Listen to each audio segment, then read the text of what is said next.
नमस्कार, श्री स्वामी समर्थ. स्वागत आहे तुमचं आपल्या चॅनलच्या एका सुंदर अशा व्हिडिओमध्ये.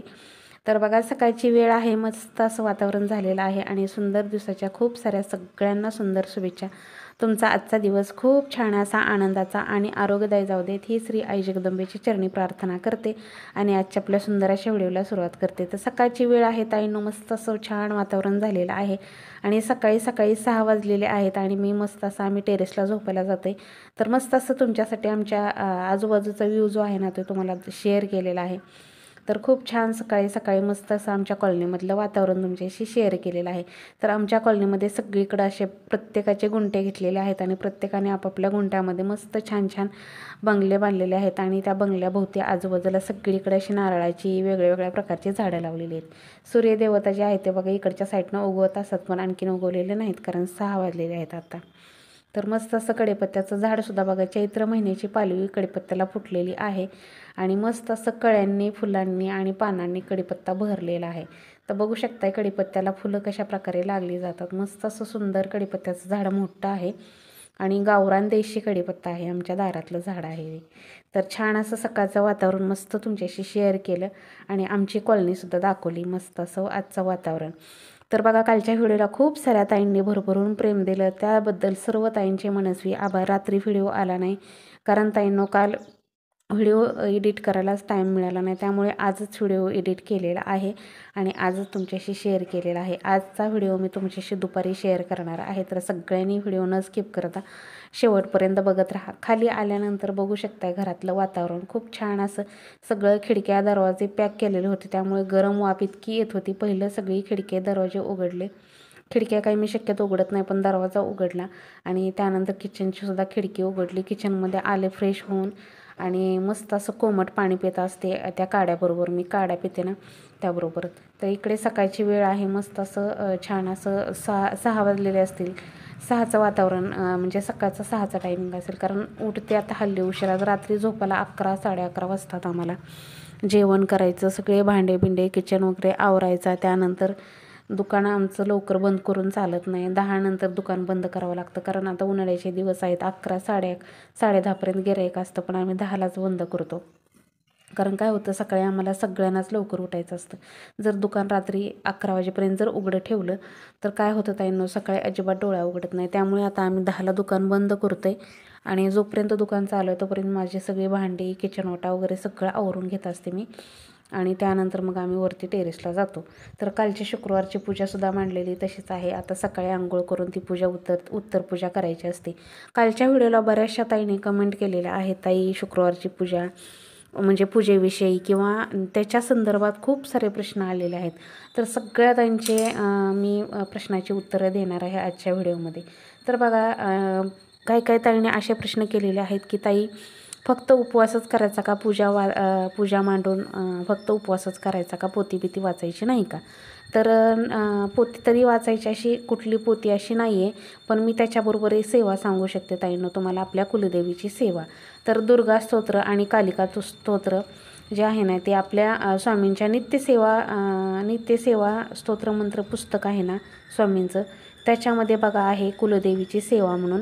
तर त्या सेवेमध्ये दुर्गा स्तोत्र आणि कालिका स्तोत्र हे 2 स्तोत्र आहेत. तर तुम्ही फक्त 5 मिनिटात वाचून होतात. तर तुम्ही पूजा मांडल्यानंतर ताईंनो कुलदेवीची सेवा म्हणून ते तुम्ही 2 स्तोत्र वाचू शकता. मी तेच करते आणि मी माझा आपला कुलदेवीचा बीजमंत्र जो असतो ना तो हे करते, म्हणजे आम्हाला आमच्या गुरुने दिलेला मंत्र असतो ना, तर तो जप करत असते मी.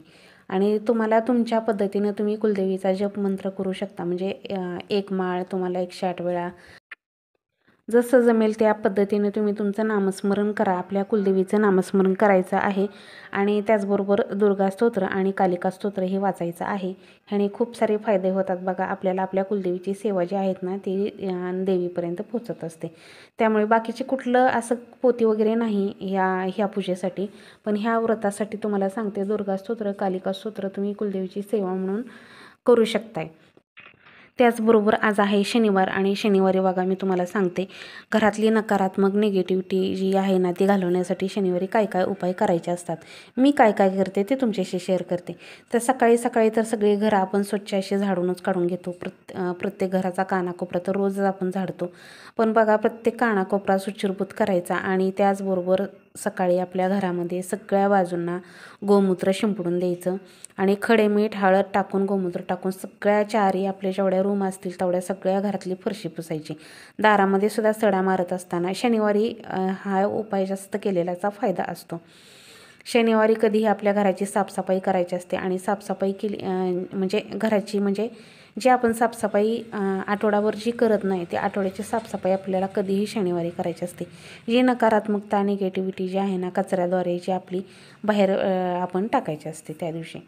तर बघा आता हे तर माझं रोजचं रुटीन आहे. हे झाडलोट हे मी रोज सकाळी करतच असते कारण सकाळी सकाळी आपली घरं सगळी स्वच्छ झाडून पुसून घेतल्याशिवाय घरामध्ये प्रसन्न असं वाटत नाही. तर सकाळची माझं ह्या कामाला 1 तास जातो ताईंनो. सकाळी उठल्यानंतर जी झाडलोट असते दुकानाची परत बाहेरचा पोर्च असतो त्यानंतर दुकान असतं घरं असतात ही सगळं जी झाडलोट असते ना ही सकाळची 1 तास लागतो. तर इकडे सकाळी मस्त असं सगळं दुकानाचं काउंटर वगैरे सुद्धा क्लीन करून घेतलं. सगळी घरं वगैरे झाडून घेतली आणि त्यानंतर आंघोळीला गेले आंघोळ केली. तर असं सकाळचं असतं बघा ताईंनो माझं.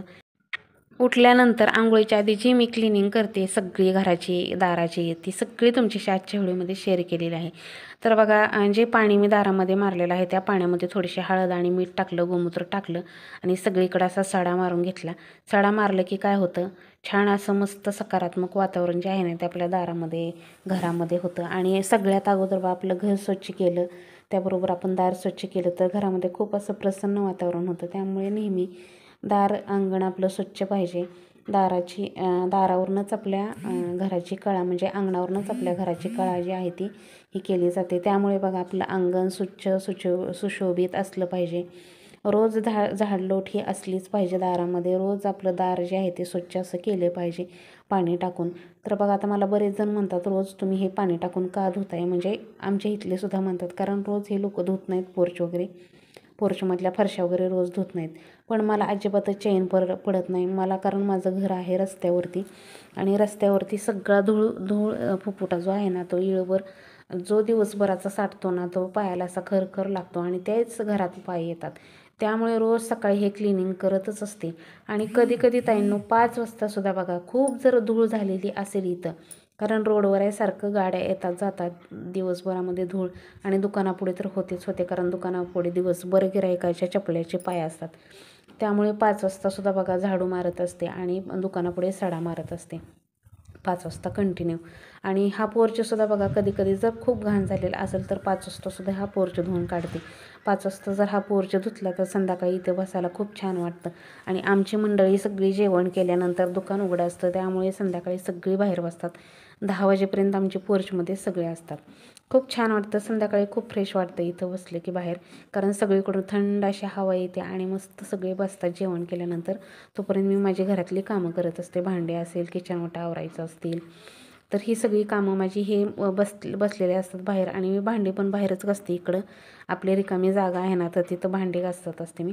कारण काय होतं घरामध्ये खूप गरम होतं आता ह्या दिवसांमध्ये उन्हाळ्याचं अजिबात घरामध्ये बसू वाटत नाही. त्यामुळे सगळी भांडी वगैरे सगळं बाहेरच क्लीन करत असते मी संध्याकाळी. मस्त गार हवा पण लागते आणि आपलं काम पण होतं. तर हे बघा सगळं हे पाणी मारून घेतलं खराट्याने पुसून घेतलं म्हणजे खरडून पाणी काढलं आणि त्याचबरोबर आपला मॉप घेतला आणि ह्या मॉपने सगळं जे आहे ना ते पुसून घेतलं म्हणजे कोरडं करून घेतलं जेणेकरून उठलेली लोक आपलीच घरातली मंडळी उठली की पाय वगैरे इकडे तिकडे उठत नाही. त्यासाठी हे सगळं पुसून पण घेत असते मी पाणी काढून आता उन्हाळा आहे त्यामुळे पाणी लगेच जिरून जातं पण पुसून घेतलं म्हणजे पूर्ण अगदीच कोरडं होतं. त्यामुळे सकाळी उठल्या जरी हे लोक फिरली तरी ह्याच्यावरती पाय उठायचा काही प्रश्न येत नाही. तर असं सकाळचं असतं बघा. मला हे खूप म्हणजे खूप महत्त्वाचं ही जी क्लिनिंग आहे ना ही आंघोळीच्या आधी रोज सकाळी माझी क्लिनिंग असते. ही क्लिनिंग केल्याशिवाय मला अजिबात प्रसन्न आणि फ्रेश वाटत नाही. म्हणून तर नेहमी म्हणते की मी दारामध्ये रोज सडा मारायचा कारण दारामध्ये जर सडा आपण रोज मारला तर आपलं अंगण आपलं घर जे आहे ते खूप प्रसन्न पॉझिटिव्ह वाटतं बघा ताईंनो. अगदी थोड्याशा पाण्यामध्ये, एक बादलीभर पाण्यामध्ये अख्ख्या पोर्चमध्ये मी सगळं पुसून घेतलं. बाहेरचं तिथं 2-4, 4-5 मग पाणी मारलं आणि जास्त मारत नाही पाणी, कारण ह्या दिवसामध्ये पाण्याची किंमत खूप असते. भले आपल्याकडं पाणी जरी असलं तरी ज्या ठिकाणी पाणी नाही बघा त्यांची किती अवस्था आहे. आता तुम्हाला सांगते, धाराशिव जिल्ह्यामध्ये लातूर भागात, तिकडच्या भागामध्ये खूप पाण्याची कमतरता आहे. म्हणजे उदगीर साईडला म्हणायला हरकत नाही. तिकडे खूप पाण्याची कमतरता आहे. अक्षरशः तिकडं 15-15 दिवस, महिना पाणी येत नाही त्या भागामध्ये बघा. उदगीरच्या जवळपास म्हणजे आजूबाजूची गावं जी आहेत ना, तर त्या ठिकाणी बघा ग्रामीण भागामध्ये 15-15 दिवस पाणी येत नाही. खूप म्हणजे खूप बेकार कंडिशन आहे त्या लोकांची. मग आपणच का पाण्याचा नासधूस करायचा? म्हणून मी कमी पाण्यामध्येच ही सगळं जे आहे ती सकाळची क्लिनिंग करत असते ताईंनो. तर बघा, आज काय किचन पुसलेला नाही, सकाळी फक्त झाडू मारलेला आहे, कारण पूजा मांडलेली काढल्याशिवाय किचन व्यवस्थित असा क्लीन करता येत नाही ताईंनो. त्यामुळे आणि किचनमध्ये कसं आहे, पूजा मांडलेली होती त्यामुळे पुसून पण घेता येत नव्हतं. तिथली जागा परत तशीच राहते. त्यामुळे म्हटलं आंघोळ करून घेऊया आधी, पारूस वगैरे काढून घेतला, आंघोळ करून घेऊया आणि त्यानंतर पूजा वगैरे काढूया व्यवस्थित असं. तर बघा, आपल्या काही काही सवयी ज्या असतात ना, आपल्या चांगल्या वाईट सवयींमुळे आपल्या घरावरती खूप सारे परिणाम होतात. चांगले वाईट परिणाम आपल्या घरावरती होतात जर आपण चांगली कामं केली तर. आणि आपल्याला आपल्या कामातनं कळत नसतं कुठलं काम चांगलं आहे, कुठलं काम वाईट आहे. तर त्यामुळे आपल्या घरावरती किंवा आपल्या घरातल्या माणसांवरती ह्याचे परिणाम होतात. ज्या घरातल्या स्त्रिया असतात त्यांच्याच हातामध्ये घराचं सगळं असतं बघा. म्हणजे अगदी मुलांपासून मिस्टरांपर्यंत सगळ्या गोष्टी ज्या आहेत त्या आपल्या घरच्या कर्त्या स्त्रीच्या हातात असतात. त्यामुळे घरातल्या कर्त्या स्त्रीने जी आहेत ना, ही सगळी लक्षणं जी आहेत ना आपली, त्याच्यामध्ये थोडा थोडा बदल हा आपण रोज आपल्या दैनंदिन जीवनामध्ये केला तर आपल्या घरामधल्या माणसांचं, आपल्या घरामधल्या घरातल्या प्रत्येक व्यक्तीचं जे आहेत ना, सगळं जे आहेत ना, संतुलन जे आहे व्यवस्थित राहतं. तर बघा, आपण जर घरामध्ये म्हणजे एका बायकांना सवय असतात बघा, दाराच्या पाठीमागं झाडू आणि सुपली ठेवणं, त्या सुपलीमध्ये कचरा ठेवणं.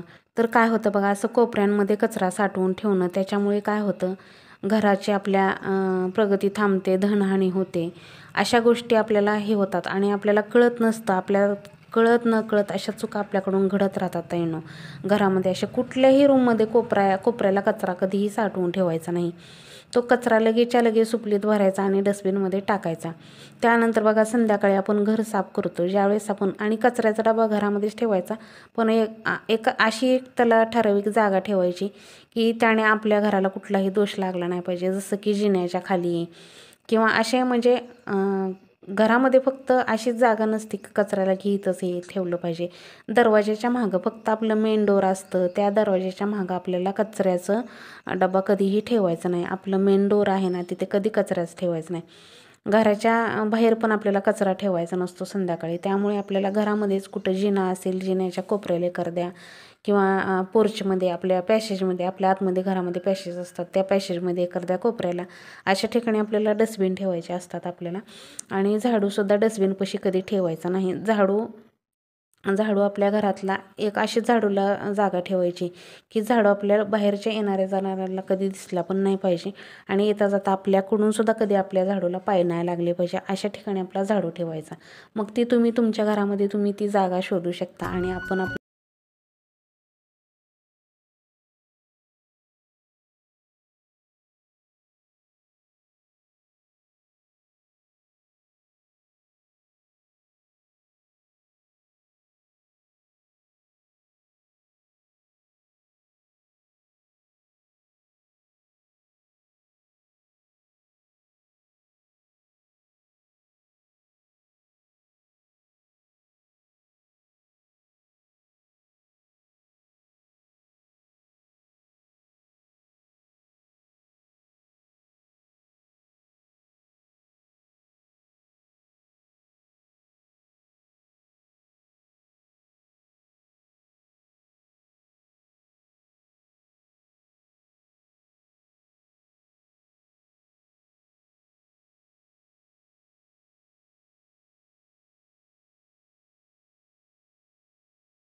की घरामध्ये काय होतं त्यामुळे.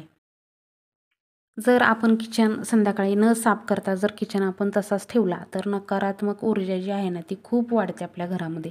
त्यामुळे खरकटी भांडी, उष्टी भांडी आणि किचन काउंटर हा संध्याकाळी स्वच्छ झाला पाहिजे.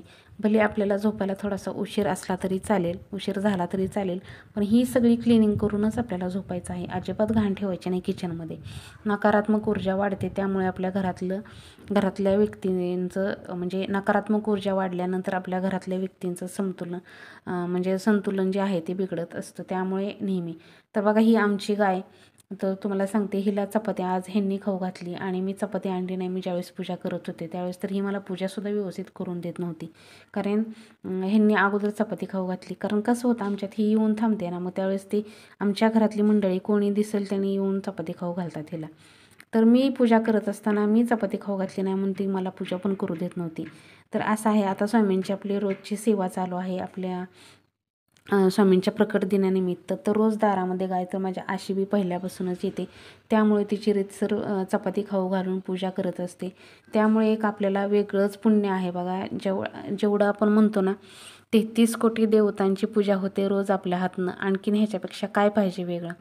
आणि म्हणून तुम्हाला सांगते, देवघरातल्या देवांची पूजा जरी माझी उशिरा होत असेल तर सर्वात अगोदर माझी गायीची पूजा होती. ज्यावेळेस मी सडा रांगोळी म्हणजे दारामध्ये रांगोळी घालत असते सकाळी, त्यावेळेस तिची पूजा होते. तुळशीच्या पूजेबरोबर पूजा होते. म्हणजे माझ्याकडून सकाळी सकाळी 33 कोटी देवांची पूजा होत असते. सकाळी सकाळी जी आपण चपाती करतो ती चपाती तिला खाऊ घालायची, तिची पूजा करायची. तर हे आमच्या घरातली मंडळी, म्हणजे मी जरी कामात असेल तरी आमच्या घरातलं कोणीही त्यांना माहिती आहे, आली ना ती की तिला चपाती खाऊ घालतात. तर असं आहे. इकडे स्वामींची ह्यांनी पूजा वगैरे करून घेतली. मी स्वामींना नमस्कार वगैरे करून घेतला आणि सुंदर अशी आजची पूजा स्वामींची. आजची पूजा पण ह्यांनीच केलेली आहे. ज्या दिवशी ते घरी असतात त्या दिवशी त्यांच्याकडं स्वामींची पूजा असते. त्यानंतर बघा आपल्याला आणखीन खूप अशा गोष्टी असतात छोट्या मोठ्या, त्या आपल्याला थोड्याशा बदल करायच्या आहेत. आपलं मुख्य दरवाजा जो असतो, मुख्य दरवाजाच्या बाहेर चपल्यांचा ढीग अजिबात लावायचा नाही. थोडंसं साईडला ठेवायचं. चप्पलचं स्टँड जे आहे ना बरोबर दरवाजाच्या समोर कधीही ठेवायचं नाही. घरातल्या व्यक्तींनासुद्धा अशा सवयी लावायच्या की आलं की दारामध्ये डायरेक्ट चप्पल काढली नाही पाहिजे. एका बाजूला कुठंतरी कोपऱ्यामध्ये चप्पल लावल्या पाहिजे सगळ्यांनी. सगळ्यांना तशा सवयी लावल्या की ते आपोआप रोज उठून ते करतात.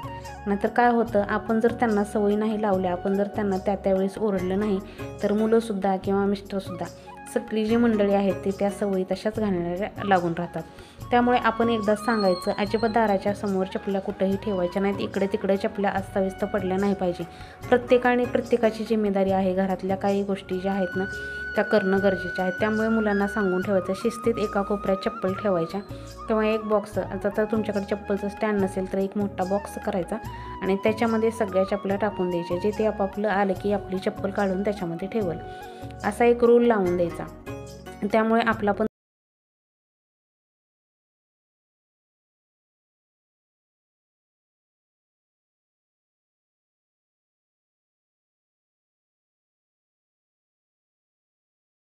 तर त्या बेडवरती किंवा बेडच्या आजूबाजूला किंवा बेडच्या खाली नको त्या लागणाऱ्या म्हणजे कुठल्या अशा तुटक्या फुटक्या वस्तू ज्या आहेत ना त्या कधीही टाकायच्या नाहीत. त्याने काय होतं बघा, आपल्या शरीराला नाही ते दोष लागतात. त्यामुळे आपली झोपसुद्धा व्यवस्थित येत नाही.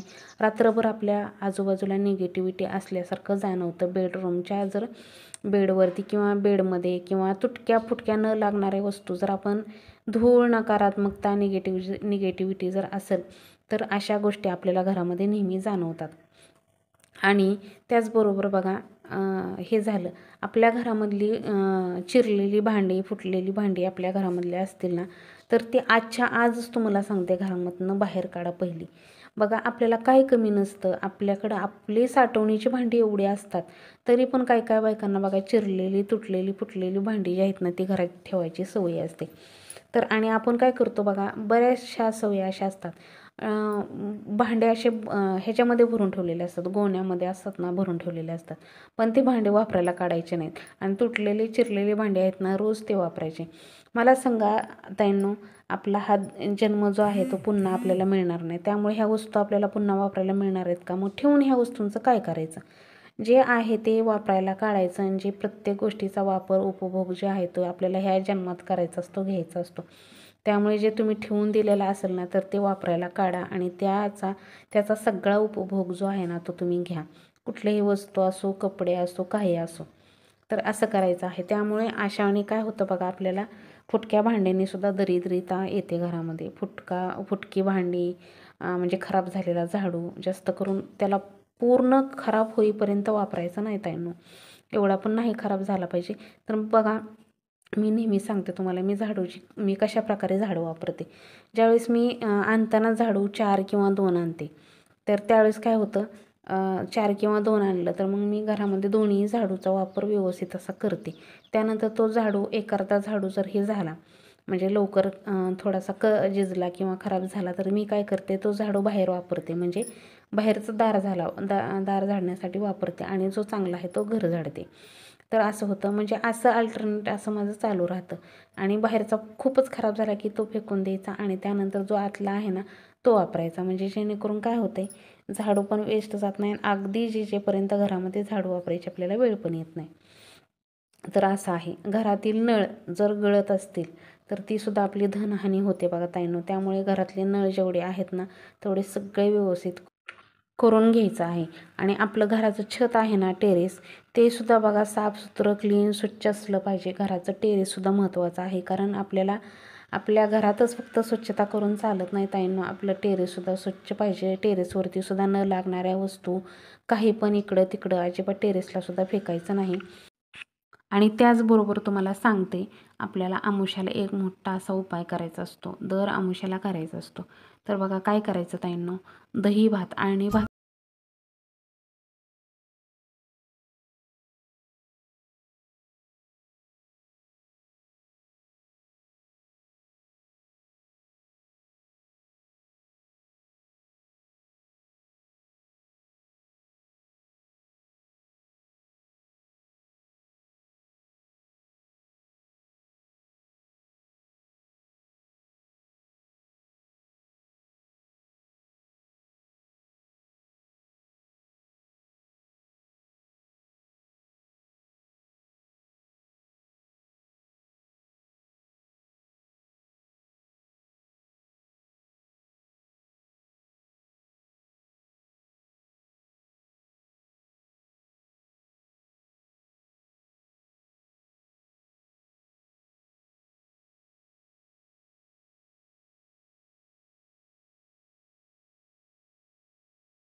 कधी बंद असतं.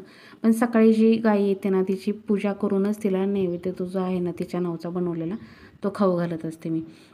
त्यामुळे काय होतं बघा, आपण आपल्याच्यानं रोज देवाला नैवेद्य तर नाहीच देणं होत किंवा नाही करणं होत. त्यामुळे असं गाईला नैवेद्य चारलेलं आपल्याला 33 कोटी देवी देवता आपल्या घरी जेवल्यासारखं असतं. त्यामुळे गाईला नैवेद्य, कुत्र्याला, मांजराला, मुक्या जनावरांची जाण ठेवायची. मुक्या जनावरांना खाऊ घालायचं, विसरायचं अजिबात नाही. न चुकता, आता काही काहींचे पाळीव असतात तर पाळीव त्यांना खाऊ घालतो आपण. पण जे पाळीव नाहीत पण ते आपल्या आजूबाजूला भटकतात, येतात, फिरतात, तर खूप महत्त्व आहे. आणि तुम्हाला सांगते ताईंनो, आपल्या स्वामी चरित्रामध्ये, आपल्या स्वामींच्या आपल्या मठामध्ये, केंद्रामध्ये आवर्जून सांगतात बघा. आपल्याला पारायणाला बसायच्या अगोदरच आपल्याला सांगतात, गुरुचरित्राचं पारायण केलं असेल, ज्या ताईंनी केलं असेल त्यांना माहिती असेल, 4 कुत्रे म्हणजे 4 श्वान आणि 1 गाय ह्यांची आदल्या दिवशी आपल्याला पारायणाच्या आदल्या दिवशी पूजा करून त्यांना नैवेद्य खाऊ घालायचे असतात बघा, असं सांगतात आपल्याला. त्यामुळे आपण कधीही न चुकता ही गोष्ट करायची आहे ताईंनो. आता तर बऱ्याच ताईंनी प्रकट दिनानिमित्त सेवा चालू केलेली आहे. त्या सगळ्या ताईंना माझं एकच सांगणं आहे, तुम्हाला जी सेवा चालू केलेली आहे ती सेवा तर तुम्ही कराच. पण त्याचबरोबर तुम्ही आपल्या शेतामध्ये किंवा आपल्या आजूबाजूला एखादी गाय असेल त्या गाईला किंवा आपल्या दारामध्ये जे कुत्रे येतात त्या कुत्र्यांना आवर्जून एखादी पोळी खाऊ घालायची. त्याला हाड म्हणायचं नाही कधी दारामध्ये. आता ह्या दिवसामध्ये आपल्या दारामध्ये कधीही कुत्रं येऊ शकतं, गाय येऊ शकते, कधीही हाकलून लावायचं नाही ताईंनो. हा शब्द तुम्ही लक्षात ठेवा. दत्त महाराज श्री स्वामी समर्थ महाराज आपल्या त्या रूपात दारामध्ये येत असतात, हे लक्षात ठेवा. चला तर श्री स्वामी समर्थ.